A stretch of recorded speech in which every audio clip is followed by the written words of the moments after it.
Hello दोस्तों, स्वागत है आपका हमारे चैनल ऑनलाइन क्लासेस 2.0 में। मैं अभिनिका। आज हम महाजनपद काल से रिलेटेड क्वेश्चन सॉल्व करेंगे। इसमें आज हम सेट 1 लेके आए हैं। अभी तक हमने सबसे पहले सिंधु घाटी सभ्यता यानी कि हड़प्पा सभ्यता से रिलेटेड क्वेश्चन सॉल्व किए थे। देन उसके बाद हमने वैदिक संस्कृति के कई सेट सॉल्व कर चुके हैं और अब इस क्रम में हम महाजनपद काल से रिलेटेड क्वेश्चंस को सॉल्व करेंगे। तो स्टार्ट करते हैं आज के वीडियो को। हमारा फर्स्ट क्वेश्चन दे रखा है सूची 1 को सूची 2 में सम्मिलित कीजिए, जिसमें हमें महाजनपद दे रखे हैं और उनकी राजधानियां दे रखी हैं। देखें, सबसे पहले गंधार, सूरसेन, वत्स, कौशल। आपको मैं बता दूं, गंधार जो महाजनपद था उसमें जो राजधानी है गंधार की, वो हमारी क्या हुआ करती थी, तक्षशिला। तो जो ए का है वो हमारा क्या हो जाएगा, 4 हो जाएगा। देन हमारी बात करते हैं सूरसेन। देखिए, सूरसेन की नगरी के नाम से मथुरा जाना जाता है और इसका जो राजधानी थी उस टाइम पे जो महाजनपद था सूरसेन, उसकी राजधानी हमारी मथुरा हुआ करती थी। तो बी का हमारा 1 हो जाएगा। देन जो वत्स है उसकी राजधानी जो है हमारी कौसंबी थी। ठीक है, सी का जो है हमारा 2 हो जाएगा। और कौशल उस टाइम पे हम त्रावस्ती इसकी राजधानी हुआ करती थी और इस तरह डी का 3 हो जाएगा। तो 4, 1, 2, 3 इस तरह हमारा जो हमारा राइट आंसर हो जाएगा वो ए हो जाएगा। तो हमारा नेक्स्ट क्वेश्चन है, हर्यक वंश के किस शासक को कुड़िक कहा जाता था। तो इसमें हमारे जो ऑप्शन दे रखे हैं वो ए बिंबिसार, बी उदयन, अजातशत्रु या इनमें से कोई नहीं।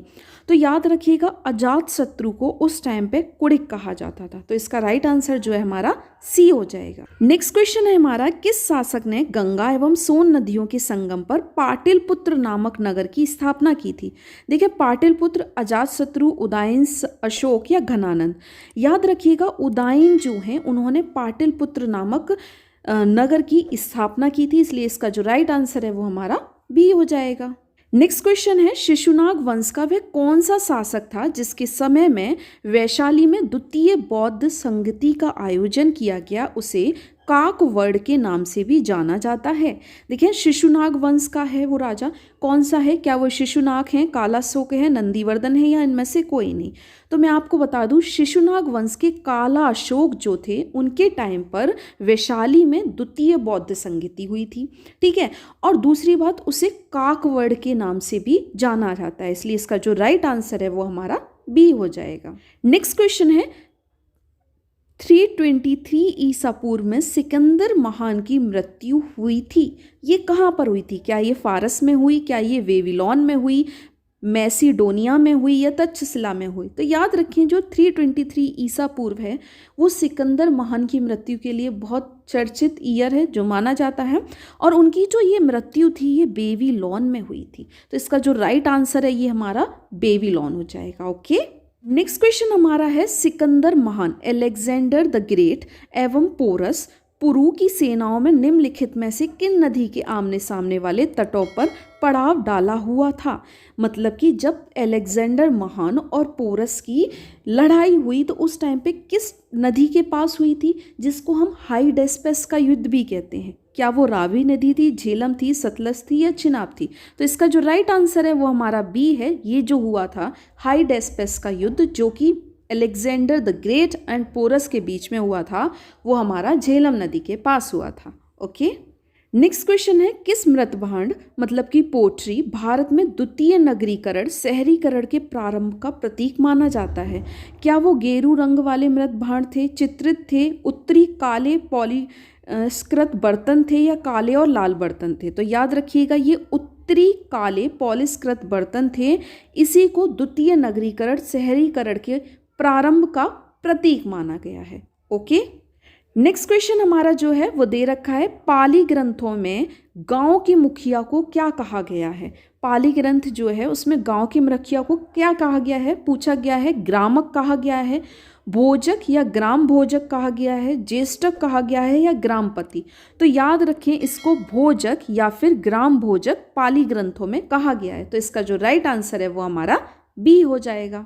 नेक्स्ट क्वेश्चन हमारा जो है, उज्जैन का प्राचीन नाम था। देखें, उज्जैन भी एक महाजनपद में से एक है। ठीक है, तो उस टाइम पे प्राचीन नाम क्या था, अवंतिका, तक्षशिला, कान्यकुब्ज या घान्यकटक। तो इसका जो प्राचीन नाम था वो अवंतिका था। तो इसका जो राइट आंसर है वो हमारा ए हो जाएगा। नेक्स्ट क्वेश्चन हमारा है नंदवंश का संस्थापक कौन था? क्या वो महापद्मानंद थे, कालाशोक थे, घनानंद थे, नागार्जुन थे? देखिए ये दोनों जो हैं ये इस नंदवंश से रिलेटेड हैं, जिसमें से महापद्मानंद जो हैं नंदवंश के संस्थापक हैं। तो इसका राइट आंसर हमारा ए हो जाएगा। ओके, नेक्स्ट क्वेश्चन है ग्रीक यूनानी लेखकों द्वारा किसे अग्रमीज या जेंडरमीज कहा गया?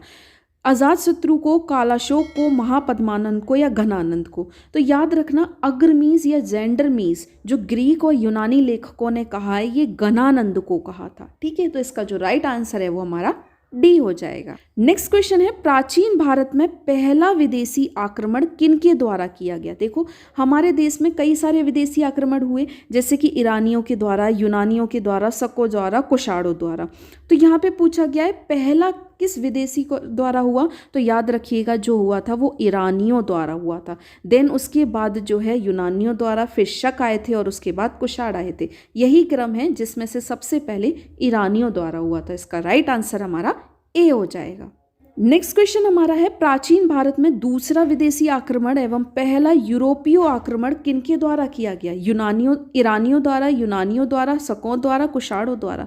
मैंने अभी कहा पहला जो है ईरानियों द्वारा, जबकि दूसरा है वो हमारा यूनानी द्वारा हुआ था। तो इसका जो राइट आंसर है वो हमारा बी हो जाएगा। नेक्स्ट क्वेश्चन हमारा दे रखा है ईरान के खमनी वंश के किस शासक ने भारतीय भूभाग को जीतने के बाद उसे फारस साम्राज्य का 20वां प्रांत बनाया? तो ये साइरस ने बनाया था या डेरियस ने या जैरसिस ने या डेरियस दारवाहु थर्ड ने? तो याद रखिएगा ये हमारा डेरियस दारवाहु फर्स्ट ने किया था। तो इसका जो राइट आंसर है वो हमारा बी हो जाएगा। नेक्स्ट क्वेश्चन है हाइडेस्पेस या बितस्ता आज के टाइम पे ये किस नदी को कहते हैं? हम झेलम नदी को।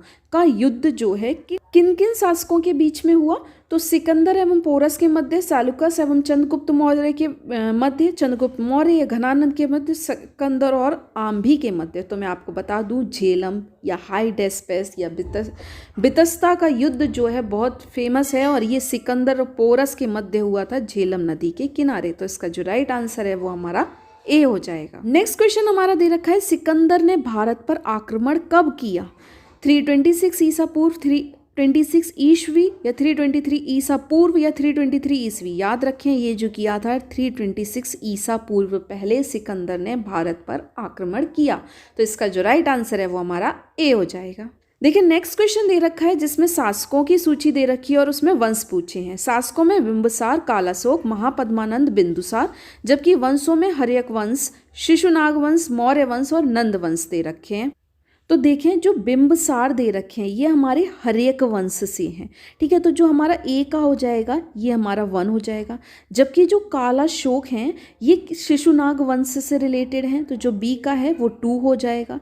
ठीक है, महापद्मानंद की बात करूं तो ये नंद वंश से रिलेटेड हैं, तो सी का 4 हो जाएगा। और बिंदुसार जो है हमारे मौर्य वंश से रिलेटेड हैं, अशोक के बेटे बिंदुसार हैं। ठीक है, जो कि हमारे मौर्य वंश से रिलेटेड हैं, तो डी का जो है हमारा 3 हो जाएगा। 1 2 4 3 इस तरह हमारा जो राइट आंसर है वो हमारा ए हो जाएगा। ओके, नेक्स्ट क्वेश्चन दे रखा है, इसमें भी हमारे महाजनपद दे रखे हैं और अब इसमें आधुनिक क्षेत्र दे रखे हैं, मगध, वत्स, कौशल और अवंती। और आधुनिक नाम में पटना व गया का जिला, इलाहाबाद, अवध, मालवा। अब मैं आपको बता दूं, देखें अवंती को जो है वो मालवा वाला एरिया मतलब उज्जैन, तो डी का हमारा क्लियर हो जाता है 4। मगध आज के टाइम पे हम किसको कहते हैं? पटना व गया वाला जिला, तो मतलब कि ए का हमारा 1। अब पूछा गया है वत्स क्या है और हमारा कौशल क्या है। तो मैं आपको बता दूं आज के टाइम पे जो वत्स है वो हमारा जो है वत्स वो इलाहाबाद है, तो बी का जो है हमारा 2 हो जाएगा और सी का जो हमारा कौशल है वो आज के टाइम का हमारा क्या कहलाएगा? अवध कहलाएगा। तो इस तरह सी का हमारा 3, तो 1 2 3 4 जो हमारा राइट आंसर है वो हमारा क्या हो जाएगा? ए। ओके, नेक्स्ट क्वेश्चन हमारा है मगध की प्रथम राजधानी कौन सी थी? पाटलिपुत्र, वैशाली, गिरिब्रज या राजगृह या चंबा। मैं आपको बता दूं इसकी पहली जो राजधानी थी ये हमारी राजगृह थी, तो इसका जो राइट आंसर है वो हमारा सी हो जाएगा। नेक्स्ट क्वेश्चन हमारा दे रखा है, किस शासक द्वारा सर्वप्रथम पाटलिपुत्र को राजधानी के रूप में चयन किया गया? अजातशत्रु द्वारा, कालाशोक द्वारा, उदयन द्वारा या कनिष्क द्वारा? तो याद रखें सर्वप्रथम पाटलिपुत्र को राजधानी उदयन ने बनाया था, इसलिए जो इसका राइट आंसर है वो हमारा सी हो जाएगा। और आज का अगर आपको हमारे ये क्वेश्चन आंसर का सेशन पसंद आया हो तो please like, share and comment करें। और अभी तक आपने अगर हमारे चैनल को सब्सक्राइब ना किया हो तो हमारे चैनल को ज़रूर से सब्सक्राइब कर लें और बेल आइकन भी ज़रूर हिट करें ताकि आने वाले वीडियोज़ के सभी नोटिफिकेशन आपको मिल सकें। Thank you so much.